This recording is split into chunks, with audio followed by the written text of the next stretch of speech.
وسلام علی عبادہ الذین اصطفیٰ اما بعد فاعوذ باللہ من الشیطان الرجیم بسم اللہ الرحمن الرحیم۔ آج کی یہ حدیث بڑی خوبصورت ہے اور کمال کی ہے۔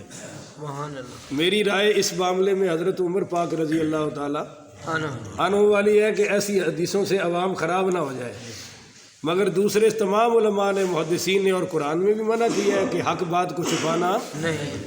بعض وہ حدیثیں جو صحابہ کے ساتھ خاص تھیں اس کے علاوہ کسی کو حضور نے نہیں بتائی، انہوں نے بھی دنیا سے رخصت ہوتے ہوئے اس لیے بیان کر دی کہ کہیں حضور کی یہ بات میرے ہی سینے میں چلی نہ جائے، حالانکہ پوری زندگی انہوں نے وہ بیان نہیں کی۔ اور سیدنا ابو ہریرہ پڑھی رضی اللہ تعالیٰ عنہ کا قول بخاری میں آ رہا ہے، لوگ ان سے حدیثیں سنتے تھے اور ان کو حدیثیں زیادہ اس لیے یاد تھی کہ انہوں نے سارے دنیا کے کام چھوڑ کے ہر وقت حضور کے ساتھ ساتھ رہتے ہیں۔ جو سرکار دو جہاں صلی اللہ علیہ وآلہ وسلم فرماتے جا رہے ہیں، حضرت ابو ہریرہ یاد فرماتے جا رہے ہیں۔ تو جب سرکار نے پردہ فرمایا تو لوگ پھر دھڑا دھڑ ان کے پاس آتے تھے، تو انہوں نے ایک بات کہی، میں بھی آپ کی خدمت میں پیش کرنا چاہتا ہوں تاکہ آپ کو ایک داعی اور مبلغ کی بات سمجھ آ جائے، اس کی حیثیت اور کیفیت سمجھ آ جائے۔ حضرت ابو ہریرہ پاک رضی اللہ تعالیٰ عنہ نے فرمایا کہ تم مجھ سے آ کے حدیثیں سناتے ہو، سنتے ہو، میں تمہیں سناتا ہوں۔ حضور نے مجھے دو قسم کے علوم عطا فرمائے ہیں۔ سبحان اللہ۔ ایک علوم تو وہ ہے جو میں تمہیں سنا رہا ہوں اور تم مجھے سن رہے ہو، تم مجھ سے سن رہے، اور فرمایا ایک علوم وہ ہے اگر میں تمہیں سنا دوں جو حضور نے مجھے دیے ہیں تو یہاں اشارہ کیا کہ تم میری یہاں سے گردن کاٹ دو گے۔ اس سے پتہ چلا کہ مبلغ کو ہر بات بیان کرنے والی نہیں ہوتی۔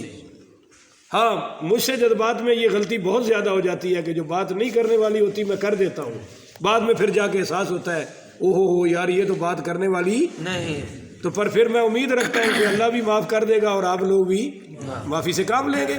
حالانکہ یہ غلطی نہیں ہوتی، پر موقع محل نہیں ہوتا بات بیان کرنے کا، مجمع اس قابل نہیں کہ ان کے سامنے یہ بات بیان کی جائے۔ تو میں نے بڑے غور و خوض کے بعد یہ حدیث سنانے کا فیصلہ کیا، پر ساتھ اگلی حدیث بھی آ جائے گی۔ ان ابی ذر قال اتیت النبی صلی اللہ علیہ وآلہ وسلم، ابو ذر غفاری رضی اللہ تعالیٰ عنہ فرماتے ہیں کہ میں حضور پاک صلی اللہ علیہ وآلہ وسلم کی خدمت مقدسہ مطہرہ منورہ میں حاضر ہوا تو ثوب ابیض، آپ نے سفید لباس پہنا ہوا تھا۔ سبحان اللہ، سبحان اللہ، پھر کہیں سبحان اللہ۔ وَهُوَ نَائِمٌ، اور آپ آرام فرما رہے تھے۔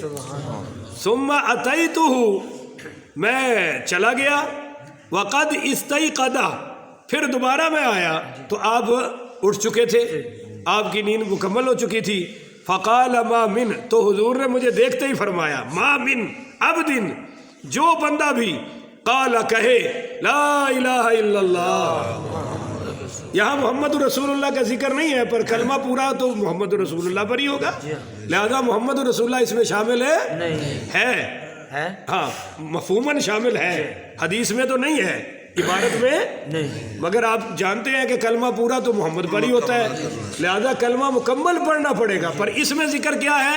لا الہ الا اللہ۔ ثم مات علی ذالک، پھر وہ اسی عقیدے پر مرے، اسی کلمے پر مرے، تو فرمایا الا دخل الجنہ، وہ سیدھا جنت میں جائے گا۔ وہ سیدھا کہاں جائے گا؟ جنت میں۔ تو حضرت ابو ذر غفاری کہنے لگے وَإِن زَنَا وَإِن سَرَقَ، اگرچہ اس نے زنا کیا ہو اور چوری کی ہو، سمجھ رہے ہو؟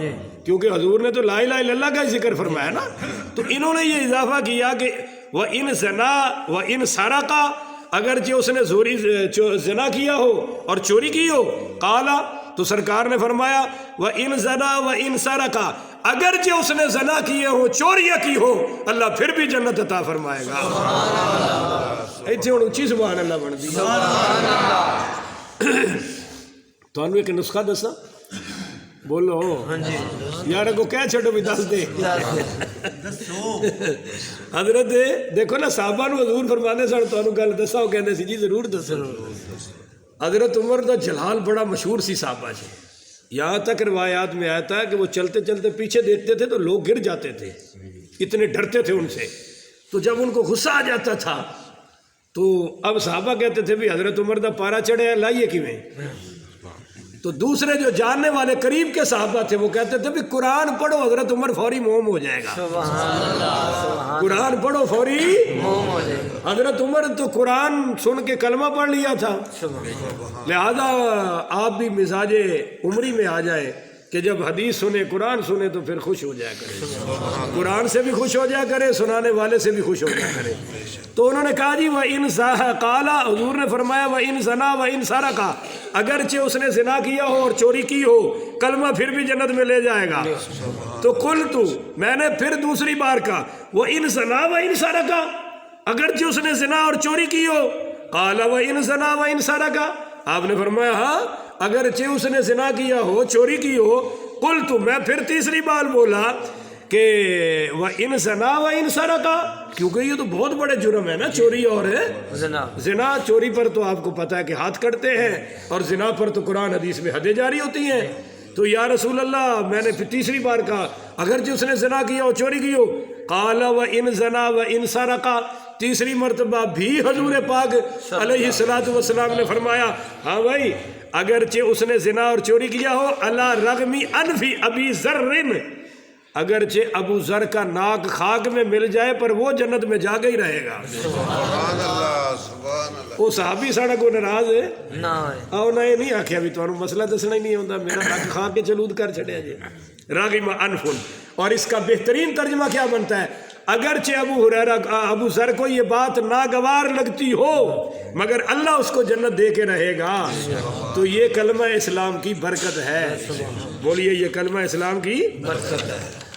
مگر اس کا یہ مطلب نہیں ہے کہ زنا اور چوری پہ سارے کچھ معافی ہو جائے گی, سزائیں بھی ملیں گی.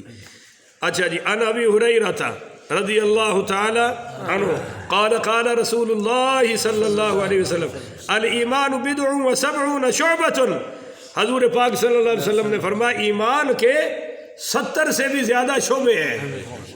ایمان کے 70 سے بھی زیادہ شاخیں ہیں. جیسے ایک درخت ہوتا ہے نا, اس کی شاخیں کتنی ہوتی ہیں, فرمایا ایمان کی شاخیں ہیں. فافضلها قول لا الہ الا اللہ, سب سے افضل شعبہ ایمان کا, شاخ بلندی کا عمل وہ کلمہ ہے لا الہ الا اللہ محمد رسول اللہ, یہ کلمہ ہے جی. اور وہ ادناہا, اور ایمان کا سب سے ادنا شعبہ کیا ہے, اماطۃ الاذی عن الطریق, راستے سے تکلیف دینے والی چیزوں کو ہٹا دینا. راستے سے تکلیف دینے والی چیزوں سے ہٹا دینا. ساڑھے تھے ماشاءاللہ صفائی کر کے نال دے بوئے تھے سارا گھن چھوڑ دیں دیئے, پوڑیاں کے پتھر جی ہاں ادھر رکھ دیتی ہے.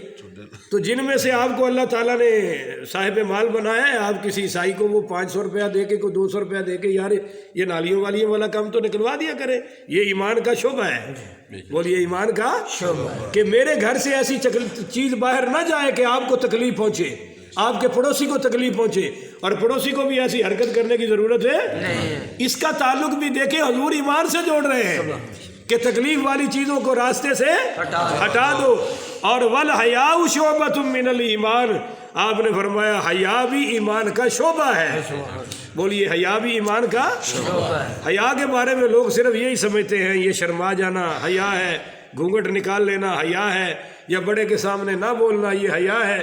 ایسی بات نہیں ہے. حیا موقع محل کے لحاظ سے اس کی کیفیت بدلتی رہتی ہے. بولیے کیفیت ایک تو نہیں کہ ایک بندہ کفر پک رہا ہے اور ہم حیا میں آگے سے بت بن کے کھڑے رہے, نہیں, پھر انہوں حضرت عمر والا کسون بجنا چاہیے نا. یہ حیا ہی ہے. اور میں سب تو بڑا حیا ہے کہ بندہ اللہ سے حیا کرے اور اس کے محبوب سے حیا کرے. جب اذان سنے تو پھر حیا کا کیا تقاضا ہے جی, مسجد میں آ جائے. یہ حیا ہے کہ ہم باہر بیٹھ سکتے, ہم مسلمان ہیں بھائی, کلمہ پڑھا ہے, اور اللہ رسول نے سب سے بڑا عمل نماز بتایا ہے. اب سنیے, جامع ترمذی میں روایت آ رہی ہے کہ حضور پاک صلی اللہ علیہ وآلہ وسلم نے صحابہ سے فرمایا استحیوا من اللہ حق الحیا, کہ اللہ سے اس طرح حیا کرو جس طرح کرنے کا حق ہے. بولیے جس طرح کرنے کا حق ہے. قالوا, تو صحابہ کہنے لگے انا نستحیی والحمدللہ, انہوں نے کہا جی الحمدللہ ہم سب اللہ سے حیا کرنے والے ہیں. بولیے ہم سب اللہ سے. تو فقال, آپ نے فرمایا لیس ذالک, ایسا نہیں ہے حیا جیسا تم سمجھ رہے ہو.